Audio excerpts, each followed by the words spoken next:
So we're about 3 weeks away from the 2026 NFL draft, and today I wanted to give you guys one prospect that I think every team should target in this year's class, because I think this could be a match made in heaven, and maybe that prospect isn't available when they were selecting, so hey, maybe get the next best guy in that positional group. And it's also something to talk about for Jaguars fans and Raiders fans that either don't have a first round pick in some mock drafts, or at least you know who they're taking in every single mock. For the Raiders, it's obviously Mendoza. So for those teams, I'm going to give like a second round projection, or maybe some teams it's a third round projection. Let me know if you agree or disagree with who I brought up for your favorite team down below. All right, so we're going to start off with the Baltimore Ravens, who definitely had an eventful offseason. We thought they were trading for Max Crosby. They rescinded that trade, and they lost Tyler Linderbaum, their best offensive lineman, to the Las Vegas Raiders. Now, they still picked up some offensive linemen on the free agency market, but I feel like Vega Ioane, the interior offensive lineman out of Penn State, would be a perfect fit for Lamar Jackson going forward, and the new head coach, Jesse Minter, and what Declan Doyle, the new offensive coordinator, wants to run. Baltimore has leaned on the run game with Lamar Jackson, and Ioane's mauling physical style at 6'4", 328 pounds fits perfectly with their power-based scheme. Adding a dominant interior blocker strengthens a line that needs their depth to keep up their Super Bowl window, and it can allow Derrick Henry to have a little bit more breathing room, and then obviously Lamar Jackson to go back to that MVP type player he was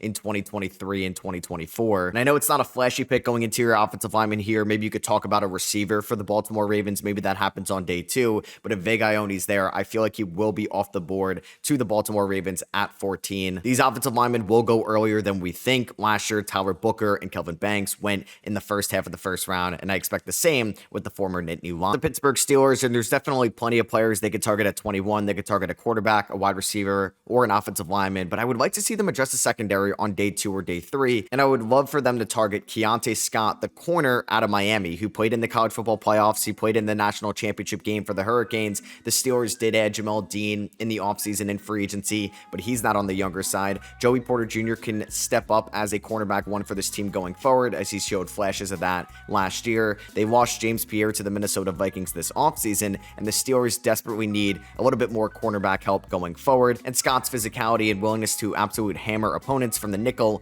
aligns with the Steelers' hard-nosed defensive identity. They have a new defensive coordinator in Patrick Graham, and I feel like they would love to have Keontae Scott there in the nickel. His aggression as a press man corner fits the Steelers' culture of toughness, and he could definitely be in play for the Steelers at 53 or at 76. They might have Jalen Ramsey play more safety next year, so you can have Joey Porter Jr., Jamel Dean, and Keontae Scott as your corners moving forward. Speaking of corners, I really need the Cincinnati Bengals to target a corner here at number 10, or just anybody in the secondary, right? You could talk about one of the safeties. Caleb Downs is obviously going to be at the top of everybody's board, but could they select Mansour Delane, the corner out of LSU, with the 10th overall pick? I think they should. The Cincinnati's defense has been a sore spot for years, and Delane is arguably a top corner in this class, a ball hawk with 8 career interceptions who addressed the team's biggest need. As he started his career in Virginia Tech and then transferred to the LSU Tigers last year, I think he could just be an upgrade in that secondary going forward. It would give Joe Burrow's offense some relief by keeping opposing offenses off the field. They added Boye Mafe this offseason. They also added Brian Cook from the Chiefs and Jonathan Allen, so this would really put a bow on a great offseason to adding to that Bengals defense going forward, because I want to see the Bengals back in the playoffs with this high-powered offense.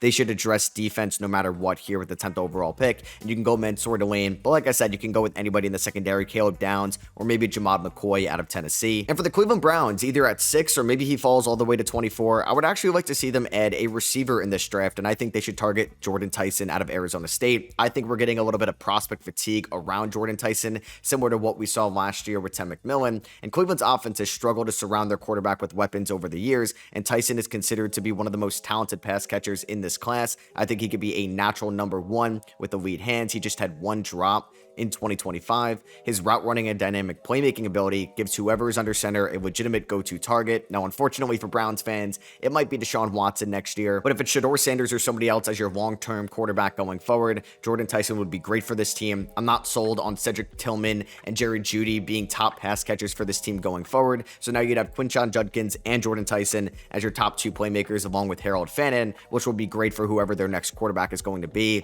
I wonder if they would target him at 6, or maybe there's a slide in this draft and they can get him at 24 with that Jaguars first round pick. For the Green Bay Packers, they do not have a first round pick this year. That is going to the Dallas Cowboys at 20 from the Micah Parsons trade. So they will have their first pick in this draft at number 52. I think they could target any of those like tier 2, tier 3 defensive tackles. And I like Lee Hunter a ton out of Texas Tech for them with that 52nd overall pick. Green Bay's interior defense line could definitely use a powerful space-eating presence, and Hunter's 6'4", 4, including Micah Parsons. They lost a ton of snaps this offseason with Rashawn Gary, Quay Walker, and others moving forward, so they can look to just beef up that defensive line even more next year when you hope Micah Parsons returns in the first quarter of the season, and Hunter could be a really good value on day 2, but really just any of those maybe day 2 target defensive linemen like Christian Miller from Georgia could make a ton of sense. Maybe Caleb Banks falls with his injury in the second round as well. The Detroit Lions, I would really like for them to target offensive line in some way, shape, or form with the 17th overall pick, and I think Spencer Fano could be on the board for them. Now, we're still kind of unsure what position Fano is going to play at the NFL level. Will he be a tackle? Will he be a guard? Could some team convert him to a center? I think he's more so going to be an interior offensive lineman, but the jury is still out on that. And this team has had a lot of turnover on its offensive line over the last year. So you have your staple in Penei Sewell. Tate Ratledge was a nice rookie last year, but you can get Spencer Fano with the 17th overall pick. And he's a highly rated prospect whose zone blocking ability complements the Lions scheme under Dan Campbell. They want to run the ball going forward. They added Isaiah Pacheco.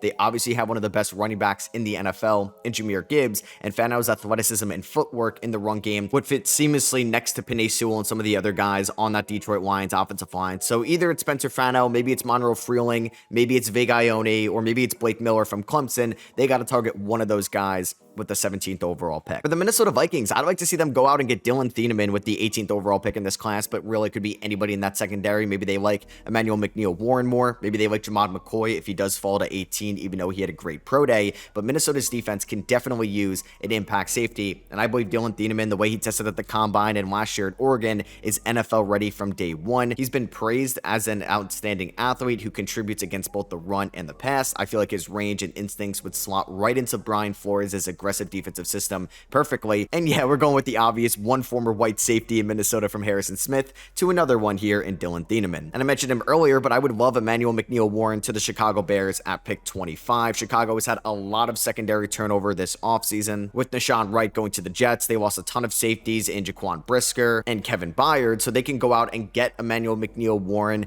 out of Toledo, who brings physicality and versatility as a do-it-all defensive back. I feel like Ben Johnson's offensive mind staff needs the defense to contribute going forward, because it was maybe their demise last year when we got to the playoffs, and a hard-hitting safety adds the edge they're looking for going forward. And I feel like it's just going to be somebody on the defensive side of the field with the 25th overall pick. I do believe Emmanuel McNeil-Warren will be the third safety off the board, so I think it could be a perfect fit in the Windy City. For the Las Vegas Raiders, we all know who they're taking with the number 1 overall pick. It's going to be Fernando Mendoza, and I do feel bad for their fan base, as you know what, throughout the mock draft season, we all know who they're taking at number 1, so they're not really focused on round 1 mock draft. So they do have the 4th overall pick in the second round at 36, and I think they could target Omar Cooper Jr.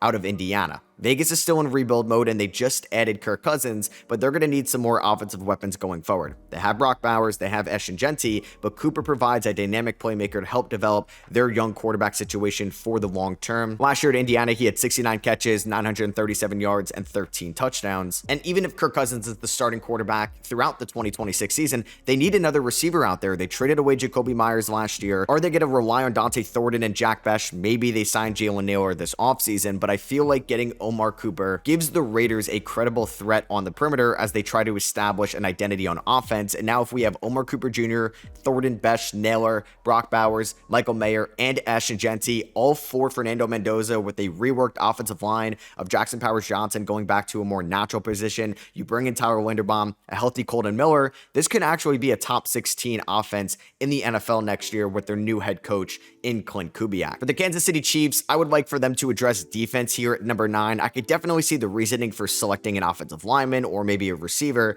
but if Ruben Bain Jr. falls to number 9, the Chiefs have to be all over this. There were talks throughout the whole college season that Ruben Bain Jr. could be the #1 overall pick in the draft. Now, obviously, if a team needs a quarterback and they have the #1 pick, they're going to take one, but Ruben Bain could go as high as #2, but I feel like people are definitely turned off with the arm size that we saw throughout his measurements at the combine. Kansas City's pass rush could definitely use a jolt, and Bain is described as the most violent player in this class. His relentless energy and motor fit Andy Reid's winning culture. Pairing him with an already elite defensive scheme makes him dangerous from day #1, and if this guy could end up being a top 3 player from this class and you're getting him at #9 because teams overlooked him because of the arm size, the Chiefs need to be all over this. Chris Jones is getting up there in age. George Karlaftis has definitely been disappointing for this team after the contract extension, and Bain could be their long-term edge rusher to maximize the prime of Patrick Mahomes. The Los Angeles Chargers haven't had the most eventful offseason, but they definitely picked up a great offensive mind in Mike McDaniel. They do have the 22nd overall pick. I would love Vega Ione to this team as well. I'd probably love Ione to a bunch of different teams. I don't think he's going to be there, so I think they could target somebody on the defensive line, either it's a D tackle or an edge rusher.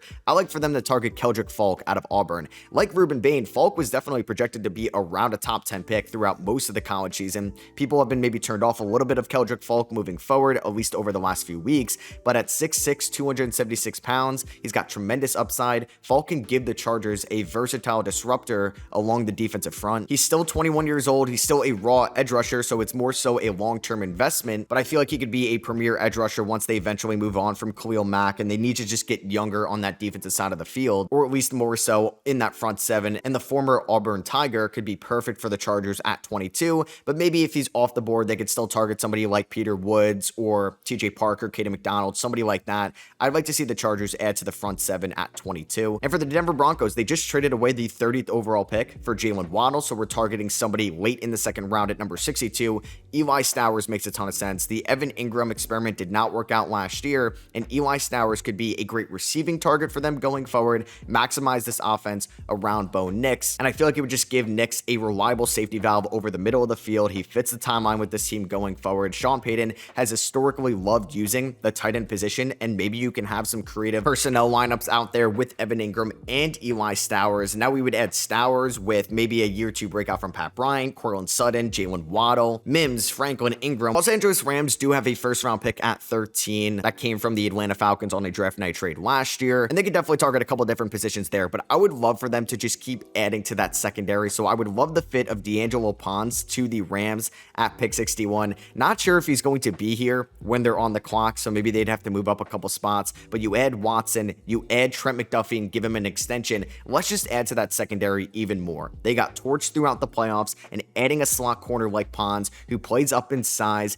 he's super physical, high motor for the Indiana Hoosiers that just won the national championship game, could be just another chess piece for Sean McVay and this defense going forward. I feel like they're aggressive. They want physical corners who can match up on the outside and inside. And now we just completely revamped the Rams offseason by adding somebody like D'Angelo Ponce with the 61st overall pick. So yeah, maybe they still target a corner at 13 if Mansour Delane or Jamad McCoy is there. Maybe they like a safety, or they like somebody as a receiver with Devontae Adams getting up there in age. Maybe they like an offensive lineman. Those could definitely be options for them at 13, but on the board with the 61st overall pick, give me D'Angelo Ponce to Los Angeles. The Seattle Seahawks have the last pick in every round since they just won the Super Bowl. They had a lot of turnover with their defense this offseason. A lot of people were targeting maybe them to take a corner at 32. What about if they traded down or stayed at 32? Select Zion Young out of Mizzou. I feel like after losing Boye Mafe, they can look to have another depth piece in that front seven. They're eventually not going to be able to pay everybody. DeMarcus Lawrence is getting up there in age, who they signed last offseason, and I feel like getting younger in that front seven and with that pass rush could be huge going forward. He's athletic. He can complement their defensive turnover this offseason. He's got the motor and ability to generate pressure fits. The Seattle Seahawks desire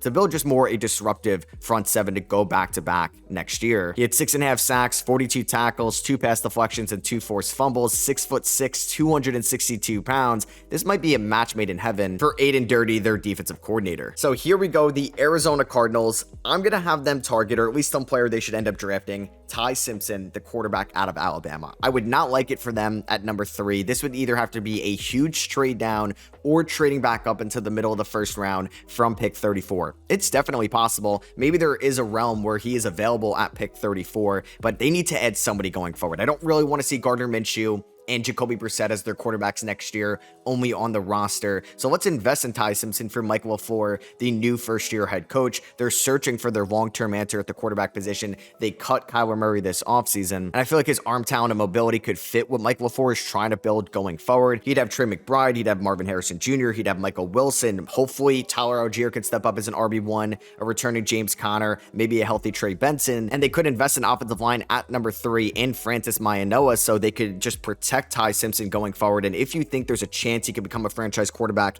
you got to end up with him in this year's draft. And for the San Francisco 49ers, it's not going to be a flashy pick here at number 27, but I'd like for them to just build up the trenches in Blake Miller, the offensive tackle from Clemson. Their offensive line continuity is crucial to Kyle Shanahan's scheme going forward, and Miller's length and reliability in pass protection can fill a long-term need. He played 13 games for Clemson last year. It's crazy the amount of talent Clemson is going to have go in the first 2 rounds in this draft. Woods, Parker, Miller, Terrell. They weren't good last year, but he's 6'7", 317 pounds. And I feel like his experience as a starting tackle in a power conference can make him ready to contribute right away. We don't know how much longer Trent Williams is going to be there. Miller could be the next man up for Kyle Shanahan. So what do the Houston Texans need, right? With the 28th overall pick, they trade for David Montgomery this offseason. They addressed the wide receiver position a ton in last year's draft. They have CJ Stroud for now. Yeah, they could definitely take an offensive lineman at number 28. I would just love for them to get Caden McDonald, though, if he's on the board. I feel like just having McDonald in between Will Anderson and Daniel Hunter could just make this defense somehow even better next year. He would give DeMeco Ryan a physical anchor in the middle to complement those talented pass rushers, and he's considered to be one of the best run defenders at the defensive tackle position in this class. He could definitely be the first defensive tackle off the board too. It's either going to be him or Peter Woods. Maybe it's still Caleb Banks. I would love for Houston to just say, you know what? We already have the best defense in the NFL. Let's somehow make it better. So the Jacksonville Jaguars do not have a first round pick. They traded it to move up for Travis Hunter in last year's draft. So they are not selecting until the 56th overall pick. Go out and get Jacob Rodriguez from Texas Tech. They just extended Trayvon Walker. You have Joshua Hines Allen. You've addressed plenty of resources in that secondary. Jacob Rodriguez might fall just because he's on the older side as a prospect. He's going to be about 24 years old when the season starts, but he's got a good vertical jump. He ran a 4.57 40-yard dash. He started his career in college at Virginia back in 2021, spent the last 4 years with the Texas Tech Red Raiders. He was graded out to be one of the best linebackers last year. He was basically a Heisman finalist, and I feel like his sideline to sideline ability and pass rush potential makes him a versatile weapon for Liam Cohen's defense next year. And I think they just got to draft somebody with a high floor in the second round, given that they don't have a first round pick in this year's class. So for the Indianapolis Colts, they ended up losing Kwity Paye this offseason. He darted to the Las Vegas Raiders. They were going to go out and sign Trey Hendrickson if that Max Crosby trade ended up going through. They did add Michael Clemens this offseason and Arden Key, but I'd like for somebody a little bit more upside. This is another team that does not have a first round pick from the Sauce Gardner trade. So maybe they can go out and get the UCF Golden Knights edge rusher in Malachi Lawrence with their second round pick. I do think he would be available for them with the 47th overall selection. Lawrence did play 12 games for the Golden Knights last year. He had 7 sacks, 3 pass deflections, 2 forced fumbles. Could be a high upside play for them in the second round going forward. I think they should just address defense. Maybe it's Anthony Hill. Maybe it is Jacob Rodriguez, who we just talked about. I like Lawrence to go in this range, though, and I do think that's a realistic target and somebody that will definitely be on the board with the 47th overall pick. So now here for the Tennessee Titans, a team that has the 4th overall pick in this draft. A lot of mocks are projecting them to get Jeremiah Love. I don't think I'm ever going to suggest a running back that high at number 4, although it would be very exciting for the Tennessee Titans next year. But if David Bailey's there, and there's a good chance he's going to be there, if Arvell Reese goes 2 and Maianoa goes 3, that could be a huge home run swing for Robert Saleh and his defense. They traded for Jermaine Johnson this offseason. You have Jeffrey Simmons as an edge rusher. Go out and get David Bailey, who also could be maybe the best player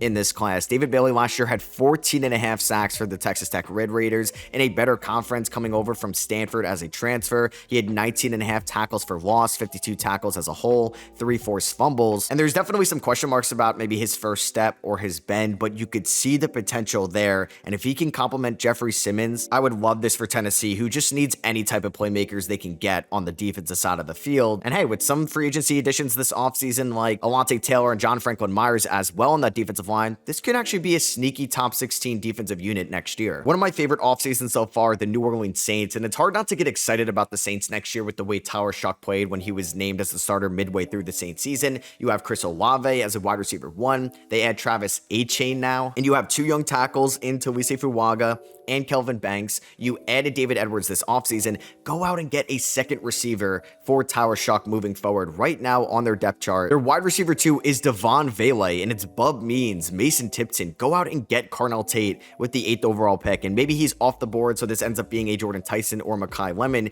Either way, get another weapon, get another polished route runner that could be an immediate contributor for Tyler Shough, and maximize this window of Shough maybe being a top 16 quarterback next year under a rookie contract. And Carnell Tate can be a long-term piece for you. He's got size and the yak ability to give them a legitimate downfield threat alongside Chris Olave going forward. Tate last year had 875 yards, 9 touchdowns and 51 catches, 6'2", 192 pounds. I think he could be a wide receiver one day as well. So for the Tampa Bay Buccaneers, they're selecting at 15. I really wanted them to get Sonny Styles. Oh yeah, he's not going to be on the board anymore for them. So this could be a key Mesidor, and maybe they end up going with a different edge rusher, but Mesidor on the older side. I feel like the window is now for the Tampa Bay Buccaneers. They did lose Mike Evans this offseason. There is a chance they end up going with a pass catcher at 15 as well, but I feel like Mesidor being 25, you're going to get really good production on this rookie contract right now. They lost some guys on the defensive field this offseason, like Jamel Dean to the Pittsburgh Steelers, so they can maybe target a corner going forward, but I feel like Mesidor can give them a disruptive pass rusher out of the gate, and like I said, it might be now or never for Todd Bowles coaching this defense. For the Atlanta Falcons, they do not have a first-round pick this year because of the James Pierce Jr. trade last offseason. They tried to revamp their defense last offseason, and it worked last year with Jalen Walker, James Pierce Jr., but we're unsure about his availability next year. Xavier Watts, these were great draft picks for the Atlanta Falcons. So I would like for them to maybe take advantage of the slide Caleb Banks might have. So at 48, I have them targeting maybe Caleb Banks, who can be maybe the steal of the draft for them because teams are possibly a little bit concerned about his medicals. He started his career at Louisville. He ended up at Florida last year, only playing 6 games, but he's a freak athlete for somebody at 6'6", 327 pounds. And you have him on that defensive line with James Pierce Jr., Jalen Walker. This could actually be an improved unit next year under Kevin Stefanski. In some way, shape, or form, I would just love for the Carolina Panthers to get Kenyon Sadiq in this draft. They need a tight end. They need another pass catcher. That's something Dave Canales has said they are targeting throughout the draft as well. And go out and get Kenyon Sadiq, who was just a freak athlete. Last year, he had 51 catches, 560 yards, 8 touchdowns, 6'3", 241 pounds. He ran a 4.39 40-yard dash, the fastest one for a tight end since Vernon Davis way back when. It's Jalen Coker. It's Ted McMillan. I don't know how much involvement Xavier Legette is going to have next year. Jatavion Sanders suffered a major injury last year as well. So Sadiq could just be a tight end, wide receiver hybrid. He's 21 years old. You're giving Bryce Young another weapon as well. And if he's there at 19, they have to be all aboard on taking Kenyon Sadiq. For the Jets here, I think they're going to target Orville Reese with the 2nd overall pick. I would like for them to add a receiver at 16. I'm going to talk about Makai Lemon. I feel like he could be a nice complementary piece to Garrett Wilson. They're not really overlapping in their strengths on the football field. You could throw Makai Lemon in the slot as well. And I do think there's a chance Makai Lemon at 5'11" maybe slides a little bit in this draft. He was super productive last year. He won the Blitnikoff Award over Jeremiah Smith. 79 catches, 1,156 yards, and 11 touchdowns. This could be Geno Smith, whoever the next quarterback is going to be, a great weapon alongside Garrett Wilson, because we saw how disappointing the Jets passing attack was last year. They don't have many options. Get Makai Lemon with the pick you got from the Sauce Gardner trade, and now we're kind of cooking with Garrett Wilson, Mason Taylor, Makai Lemon, and Breece Hall. For the Buffalo Bills, I'd like to stay on the topic of wide receiver, and with the 26th overall pick, go out and get Casey Concepcion. I know they traded for DJ Moore this offseason. They could definitely take somebody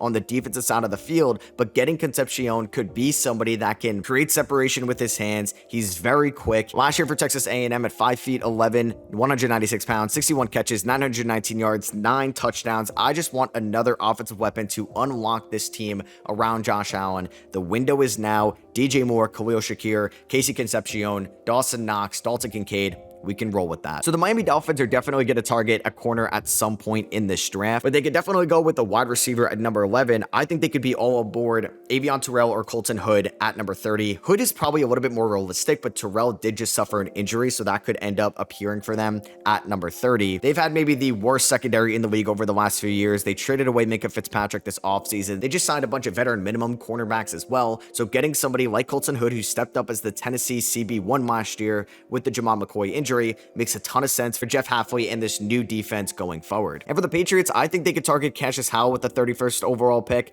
I do feel like he's going to slide in this draft like Ruben Bain because of the arm size from the combine, but he's 6'2", 250 pounds, that I think just has the tools to develop as a long-term starter. They lost Clayvon Chase on this offseason. Go out and get Cassius Howell with the 31st overall pick if he's available. For the Dallas Cowboys, this is actually going to be like a guy that I'm going to talk about twice in this video because I think these two teams desperately need him. Caleb Downs to the Dallas Cowboys. I know he's not super realistic at number 12. That could be Mansour Delane, Dylan Thieneman, Jamad McCoy, but go out and get Caleb Downs. If he's going to go like 1 or 2 picks higher, maybe you have to leapfrog Miami or Cincinnati, trade up and get him with the 9th overall pick. If you got to trade with Kansas City, or maybe you got to trade with New Orleans, I just feel like Caleb Downs could be such a difference maker for this team next year. I know they added Jalen Thompson from the Arizona Cardinals this offseason. That was kind of like their big free agency signings, but Downs can be such a Swiss Army knife for this defense. 5'11", 206 pounds. He was a starter under Nick Saban at Alabama. He transferred to Ohio State when Saban left, and he's been arguably the best defensive player on the best defense last year.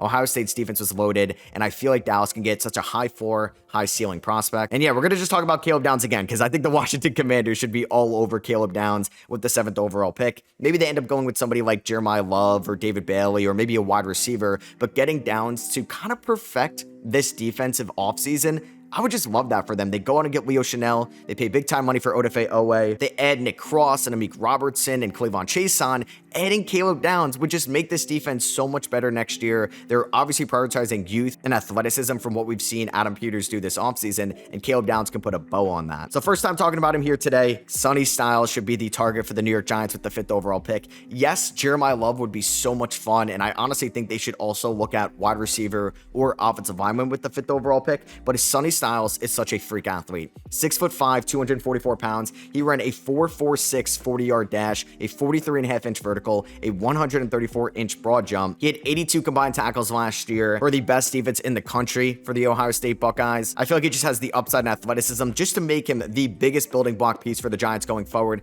with Dexter Lawrence and Brian Burns and Abdul Carter. This defense is going to be so legit next year if they add Sonny Styles. And then lastly, the Philadelphia Eagles have had a lot of offensive lineman turnover and skepticism this offseason. Would Lane Johnson retire? How much longer is Jordan Mailata going to do this? Would Landon Dickerson retire? They lost their offensive line coach, Jeff Stoutland. Caleb Lomu could be a great target for them at the 23rd overall pick. Maybe there's a chance Spencer Fano's there. I doubt Vega Ione's there, but Caleb Lomu could just be somebody in the trenches they need going forward. 6'6", 313 pounds. They want to keep developing the rushing attack, and Lomu could be somebody that can help them out next year and long term. So yeah, I hope you guys did enjoy. If you did, I would appreciate you dropping a thumbs up. Let me know down below what you guys thought about today's video. Maybe the prospects that I mentioned. Did you like them going to your favorite team or not? Let me know. Subscribe if you're not already for more draft content leading up to the 2026 NFL Draft.